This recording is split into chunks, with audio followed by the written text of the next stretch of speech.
والعاقبة للمتقين والصلاة والسلام على سيد الأنبياء والمرسلين محمد وآله وصحبه أجمعين. أما بعد، فقد قال الله تبارك وتعالى في كلامه المجيد بعد أعوذ بالله من الشيطان الرجيم. بسم الله الرحمن الرحيم. قل متاع الدنيا قليل والآخرة خير لمن اتقى ولا تظلمون فتيلا. صدق الله العظيم. قابل احترام بھائیوں بزرگوں، حضرت علامہ سید سلیمان ندوی رحمۃ اللہ علیہ جو بہت بڑے عالم اور بہت بڑے بزرگ گزرے ہیں، جو حضرت حبیب الامت مولانا اشرف علی تھانوی نور اللہ مرقدہ کے بڑے طلباء میں سے تھے. ان کا ایک شعر ہے بہت سادہ لیکن بہت قیمتی ہے، بہت اثر انداز ہے، جو اہل ایمان کے قلوب پر دستک دیتا ہے. وہ فرماتے ہیں کہ ہم ایسے رہے یا ویسے رہے، ہم ایسے رہے یا ویسے رہے، وہاں دیکھنا ہے کہ ہم کیسے رہے. یہ دنیا فانی ہے اور آخرت باقی رہنے والی ہے. دنیا کی ہر چیز ایک نہ ایک دن ختم ہونے والی ہے، باقی رہنے والی ہے تو آخرت ہے، اور آخرت کی زندگی ہے جو ہمیشہ باقی رہنے والی ہے. دنیا میں انسان آتا ہے، زندگی کا سفر سستی سے شروع ہوتا ہے اور کشتی پر ختم ہو جاتا ہے. جب انسان دنیا میں پیدا ہوتا ہے تو روتا ہوا آتا ہے، بلکتا ہے، اور جب مرنے کا وقت آتا ہے تو ایک کشتی آتی ہے، انسان چلا جاتا ہے. اس کے مقابلے آخرت کی زندگی جو بقا والی زندگی ہے اور کامیاب زندگی ہے، اس کا سفر فرشتوں کے استقبال سے شروع ہوتا ہے اور جنت کے انعام پر ختم ہوتا ہے. ہر اعتبار سے اگر دیکھا جائے تو اخروی زندگی اعلیٰ ہے، افضل ہے اور بہتر ہے. لیکن انسان دنیا میں آتا ہے تو ہر وقت اس کے ذہن و دماغ میں یہ فکر لاحق رہتی ہے کہ ہم اپنے لیے خزانہ جمع کر لیں، مال و اسباب مہیا کر لیں، اپنی تجوری بھر لیں. یہ انسان کی فکر ہوا کرتی ہے اور اس میں ہر مشکل کا وہ سامنا کرتا ہے، توقع کرتا ہے. جتنی بھی کوششیں ہو سکتی ہے وہ انسان کر لیتا ہے، لیکن اس کو اس بات کی فکر نہیں ہے اور نہ ہوتی ہے کہ یہ جو زندگی ہمیں ملی ہے، یہ زندگی کس کام کی ہے، اللہ نے یہ زندگی ہمیں عطا کیوں کی ہے. اللہ نے جو ہمیں یہاں بھیجا ہے کیا صرف دنیا کے حصول یابی کے لیے بھیجا ہے یا اپنی بندگی کے لیے بھیجا ہے؟ قرآن مجید فرما رہا ہے وَمَا خَلَقْتُ الْجِنَّ وَالْإِنسَ إِلَّا لِيَعْبُدُونَ، کہ انسان اور جنات کو اللہ نے اپنی عبادت کے لیے بھیجا ہے. لیکن اس سے ہمارا غافل ہے. قرآن کہہ رہا ہے والآخرۃ خیر وابقیٰ، کہ آخرت زیادہ بہتر ہے اور وہی باقی رہنے والی ہے. لیکن پھر بھی ہمیں اس کی فکر نہیں. ہمیں کرنا کیا ہے؟ کرنا وہی ہے جو ہمارے مزاج کے مطابق ہوگا. ہمارے ذہن میں جو کام، جو چیزیں اچھی لگیں گی، ہمارے جی کو جو کام آ جائے گا وہی کام ہم کو کرنا ہے، چاہے ہمارا آخرت برباد کیوں نہ ہو. ہماری دنیا سنورنی چاہیے، ہر ایک کی یہ فکر ہے. ہو سکتا ہے کوئی ایک دوسرا انسان ایسا ہو جس کو آخرت کی فکر ہو. پھر ہم نے اور غیروں میں کیا فرق رہ گیا کہ غیر جیسے دنیا حاصل کرنے کو اپنا مقصد اصلی سمجھتا ہے، اسی طرح ہم بھی دنیا کے حصول یابی کو اپنا مقصد زندگی سمجھیں. تو پھر ہم میں اور اس میں کیا فرق ہے؟ ایک سادھو ہے ہمارے غیر مسلم میں، وہ سادھو کیا ہے؟ ان کا اصل مقصد تجارت ہے. جن کا نام بابا رام دیو ہے، بہت مشہور آدمی ہے اور اس زمانے میں اور مشہور ہو گئے. انہوں نے اپنے پیچھے سارے ڈاکٹروں کو لگا لیا. یہ کہتا ہے کہ ایلوپیتھک دوا سے لوگ کھانا مر رہے ہیں، تو ایلوپیتھک دوا کے لیے ان کو تجارت چلانی ہے، مال کمانا ہے، تو کچھ نہ کچھ کرنا پڑے گا. انہوں نے سارے ڈاکٹروں کو اپنے پیچھے لگا لیا اور ڈاکٹر بھی ماشاءاللہ ہاتھ منہ دھو کر نہیں بلکہ نہا دھو کر ان کے پیچھے لگے اور ان کو تک پہنچانے میں لگے ہوئے. تو ان کا مقصد ہے دنیا حاصل کرنا.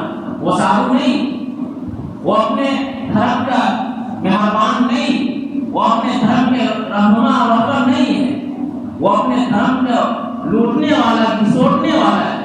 وہ اپنے دھرم کے ذریعے، اپنے دھرم کے نام پر اپنے آپ کو ذاتی مفاد کے لیے استعمال کرنے والے انسان. اس کے مقابلے میں ہمارے مسلمانوں میں بابا عام دیو ہے، بہت سارے بابا ہیں جن کا مقصد بھی وہی بن چکا ہے کہ مال آتا رہے چاہے جہاں سے آئے، حرام ہو یا حلال ہو، اس کی کوئی پرواہ نہیں. مال آتا رہے، جائز ہے ناجائز ہے، جب سے مال آ رہا ہے وہ راستہ کیسا ہے، کوئی اس کی پرواہ نہیں، فکر نہیں.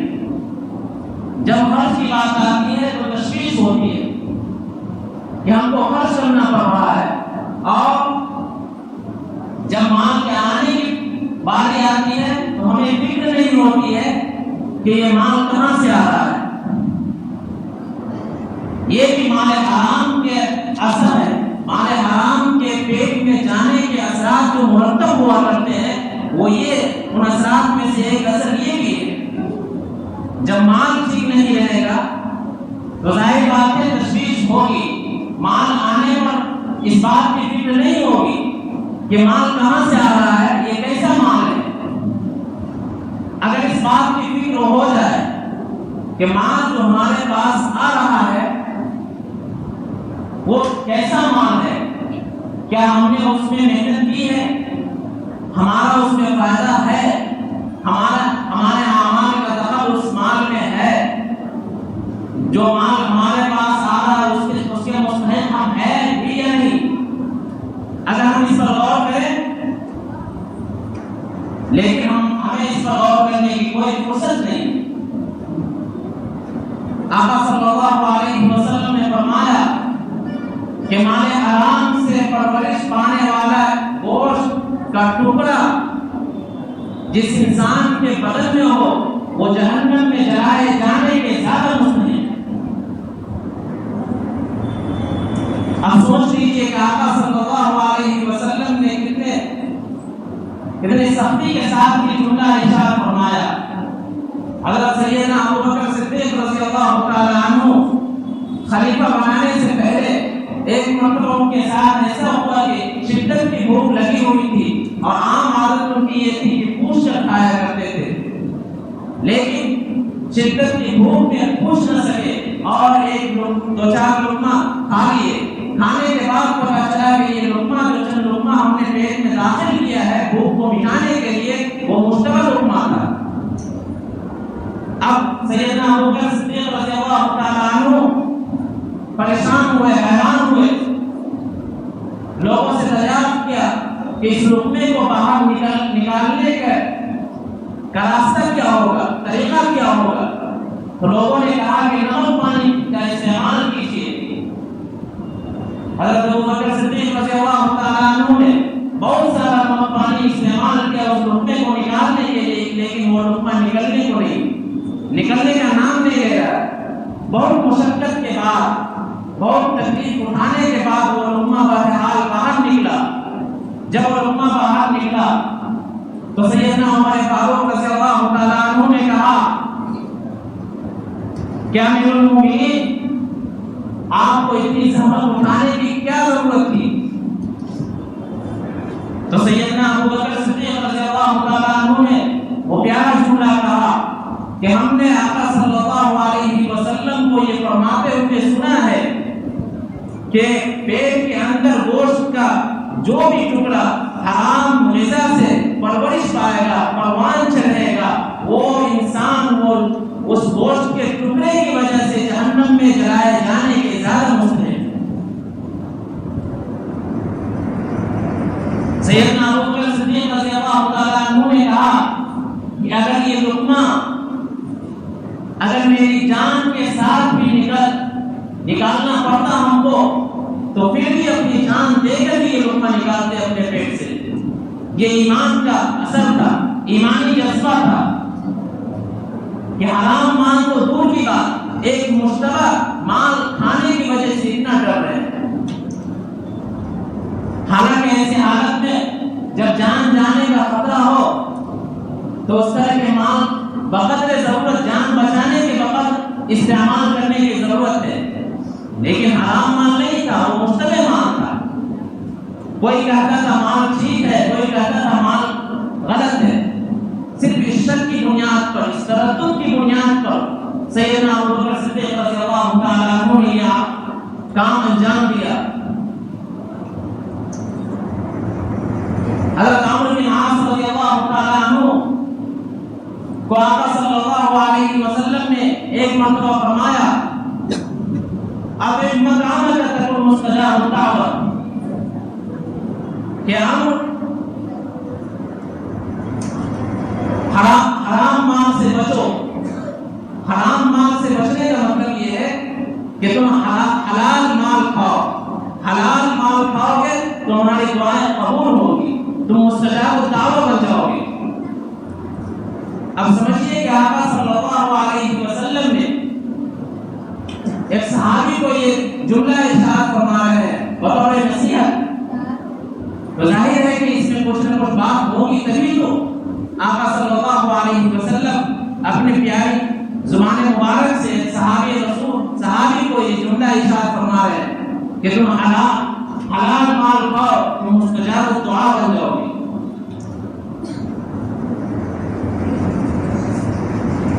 حرام مال کی برکت بہت ساری ہوا کرتی ہے۔ اگر آپ حلال مال کا استعمال کریں گے تو آپ بھی سمجھ جائیں گے، آپ کی اولادیں بھی بنے گی، آپ کی نسلیں بھی بنے گی، راہ راست پر آپ کی سب رہیں گی۔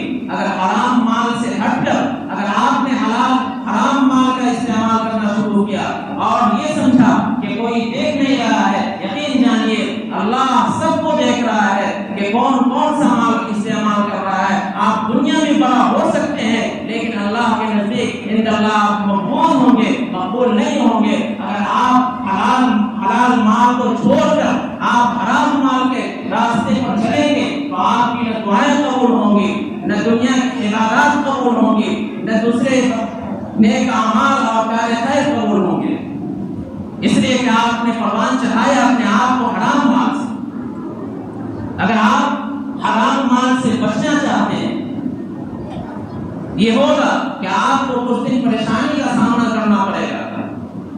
آپ کہیں گے کہ حرام مال سے ہی تو ہم زندگی بسر کر رہے ہیں، میرے بھائی تو ایسا نہیں ہے۔ آپ نے حرام مال کا راستہ اختیار کیا ہے، آپ نے غلط راستے کی تعین کی ہے۔ اگر آپ غلط راستے کی تعین کو ختم کر دیں اور صحیح راستے کو اختیار کریں، صحیح طریقے کار پر عمل کریں اور مال حرام سے بچتے ہوئے مال حلال کی توجہ کریں، اس کے حصول یابی کے لیے پھریں، تو یقین جانیے آپ ایک نیک انسان بن سکتے ہیں، نیک تباہ بن سکتے ہیں، ولی بن سکتے ہیں، ولی کامل بن سکتے ہیں، ولی اللہ بن سکتے ہیں، لیکن شرط ہے کہ حرام مال سے بچنا ہوگا، مال حلال کو اختیار کرنا ہوگا۔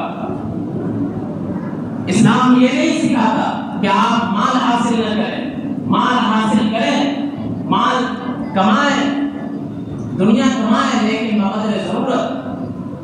آپ کو یہ نہیں کہتا اسلام کہ آپ ہاتھ پہ ہاتھ دھرے بیٹھ جائیں اور تسبیح لے لیں، مسجد کا کونا سنبھال لیں، یہ اسلام نہیں کہتا۔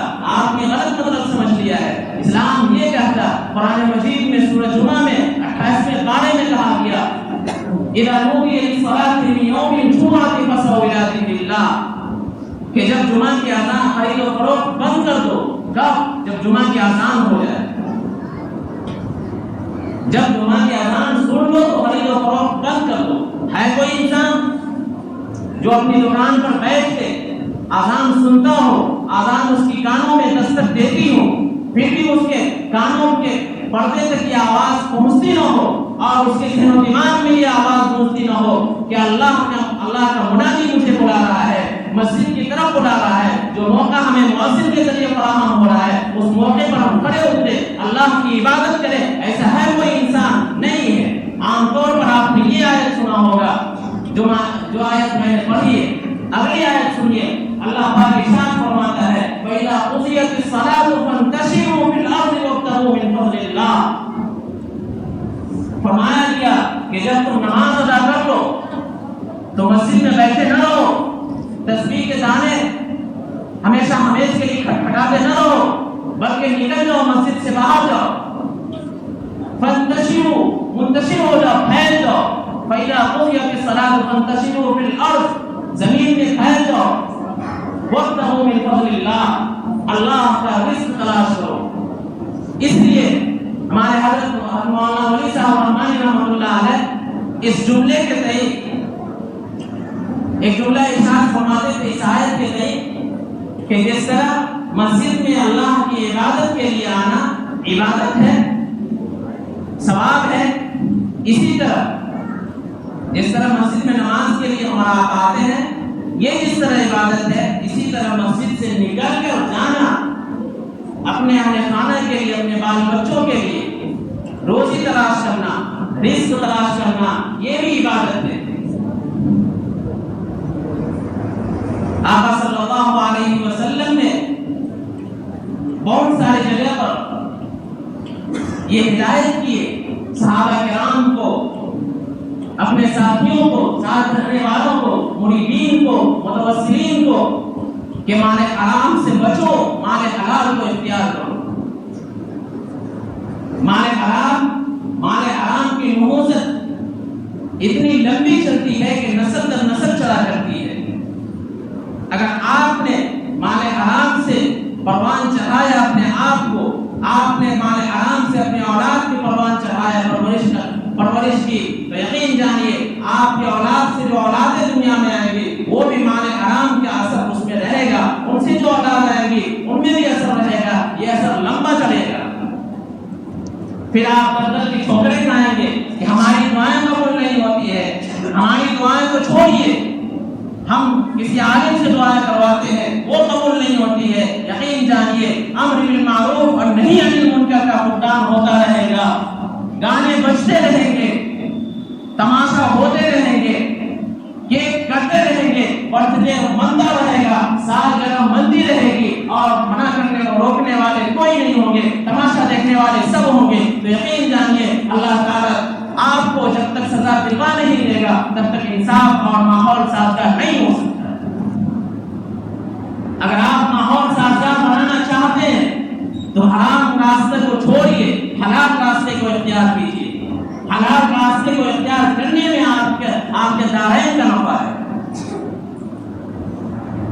حلال مال کو اختیار کرنے سے آپ کا وہ نفع ہوگا جو آپ دنیا میں بھی محسوس کریں گے اور آخرت میں بھی محسوس کریں گے۔ ایک شخص تھا جو روزی سے پریشان ہو کر انہوں نے سوچا کہ دوسرے شہر جا کر روزی کمائیں، جیسے کہ آج کل لوگ جایا کرتے ہیں، بلکہ ہندوستان چھوڑ دیتے ہیں روزی کے لیے۔ وہ نکلا اپنے گھر سے اور راستے میں پہلے تو پیدل سفر ہوا کرتا تھا، تو راستے میں ایک جنگل پڑا، جنگل میں رات ہو گئی، وہ ٹھہرا ایک درخت کے نیچے اور انہوں نے درخت کے اوپر دیکھا کہ ایک سانپ ہے، اندھا سانپ ہے جس کی آنکھ میں بینائی سلب ہو چکی ہے، ختم ہو چکی ہے۔ وہ دیکھتا رہا کہ آخر یہ کھاتا کیسے، پیتا کیسے، اس کو رزق کیسے ملتا ہے۔ تو کچھ دیر گزرا کہ اتنے میں دیکھا کہ ایک چڑیا آئی اور اس کے منہ میں، اس اندھے سانپ کے منہ میں ایک دانا ڈال دیا اور وہ چڑیا چلا گیا۔ اس اندھے سانپ اور اس چڑیے کے معاملے کو دیکھ کر اس شخص نے یہ سبق لیا کہ اگر اللہ اس اندھے سانپ کو کھلا سکتا ہے تو وہی اللہ ہم کو کیوں نہیں کھلا سکتا ہے۔ بس وہ وہیں سے لوٹ گیا۔ اب دیکھیں کس طرح کا توکل ہے کہ اس اندھے سانپ اور چڑیے کے معاملے کو دیکھ کر وہ توکل کر لیا اللہ پر کہ جو اللہ اس کو کھلا سکتا ہے وہ ہم کو بدلتے اولا کھلا سکتا ہے۔ وہ لوٹا، راستے میں ایک اللہ والے سے ملاقات ہوئی، وہ اللہ والے کو معلوم تھا کہ پورا شہر بدل جا رہا ہے، دوسرا شہر جا رہا ہے روزی حاصل کرنے کے لیے، روزی کمانے کے لیے۔ تو صلی اللہ علیہ کے پاس وہ شخص پہنچا، صلی اللہ علیہ نے کہا کہ کیا ہوا، آ گئے، مال کمانے کے لیے گئے تھے، روزی کمانے کے لیے گئے تھے، کیا ہوا واپس آ گئے؟ تو انہوں نے وہ ماجرا بتایا کہ میں فلاں جگہ گیا، اندھا سانپ اور چڑیے کا ماجرا دیکھا، تو میں نے یہ توکل کر لیا، یہ ٹھان لیا کہ جو اللہ اس کو کھلا سکتا ہے وہ اللہ مجھے کیوں نہیں کھلا سکتا ہے، مجھے بھی کھلائے گا۔ تو صلی اللہ علیہ نے جواب دیا کہ تم کیسے انسان نکلے کہ تم اندھا سانپ بننا پسند کیا لیکن وہ چڑیا بننا پسند کیوں نہیں کیا۔ اس میں ہم لوگوں کے لیے بھی سبق ہے کہ ہم لوگ جو توکل کرتے ہیں کہ ڈائریکٹ منصلہ آئے گا آسمان سے، ایسا نہیں ہے، بلکہ آپ اسباب کو اختیار کریں، صحیح اسباب اختیار کریں، نتیجہ اللہ کے سپرد چھوڑ دیں۔ تو صلی اللہ علیہ نے کہا کہ تم نے اندھا سانپ بننا پسند کیا، وہ چڑیا بننا کیوں نہیں پسند کیا جو اپنے روزی کا بھی مالک بن رہا ہے، یعنی اللہ سے لینے والا روزی کا بھی ذریعہ بن رہا ہے، دوسروں کے روزی کا بھی ذریعہ بن رہا ہے۔ اس لیے کہ اندھا سانپ وہ تو معذور ہے، مجبور محض ہے، وہ تو روزی حاصل نہیں کر سکتا، اس لیے اللہ تعالیٰ اس کو چڑیا کے ذریعے، پرندے کے ذریعے روزی پہنچا رہا ہے۔ اور اس پر یہ شخص توکل کیا، کتنی بڑی بیوقوفی اور نادانی سے اس واقعے سے سبق لیا، توکل کر لیا۔ سوچنے کا مقام ہے میرے بھائی کہ آپ اندھا سانپ بننا پسند کرتے ہیں یا وہ پرندہ بننا پسند کرتے ہیں۔ اگر آپ پرندہ بننا پسند کرتے ہیں تو یقین جانیے آپ کے دونوں زندگی، دنیاوی زندگی بھی سنور جائے گی اور آپ اخروی زندگی بھی سنور جائے گی۔ اس لیے کہ اگر آپ پرندہ بننے کو اختیار کریں گے، پرندہ کی صفت کو اختیار کریں گے جو اپنے لیے بھی روزی تلاش کر رہے ہیں اور دوسرے کے روزی کا ذریعہ بھی بن رہے ہیں، یہی طریقہ یہ ہے کہ آپ روزی کمائیں، آپ اپنے پیٹ کو بھی بھریں اور اپنے اولاد کے پیٹوں کا بھی خیال رکھیں، آپ بھرپور خیال رکھیں، آپ اپنے اولاد کا، اپنے اہل خانہ کا، اپنے بیوی بال بچوں کا صحیح طور پر لحاظ کریں اور خیال کریں اور اس کے لیے روزی کا ذریعہ بنے آپ، اور روزی کو بھرپور ذریعہ بنتے ہوئے اللہ کی عبادت بھی کریں جس طرح اللہ کی عبادت کا حق ہے۔ کریں گے انشاءاللہ۔ میرے بھائی کہنے کو تو بہت ساری باتیں ہیں لیکن عقل مند کے لیے اشارہ ہی کافی، علاقے تفریح اشارہ کہ عقل مند وہ ہوتا ہے جو ایک لفظ سے بھی سبق حاصل کرتا ہے، پوری کتاب سے سبق نہیں، ایک چیپٹر سے بھی نہیں، بلکہ ایک آدھے لائن سے بھی سبق حاصل کر لیتا ہے۔ عقل مند انسان وہ ہے۔ اللہ تعالیٰ ہم سب کو کرنے سننے سے عمل کی توفیق عطا فرمائے۔ ربنا تقبل منا انك انت السميع العليم وتب علينا انك انت التواب الرحيم۔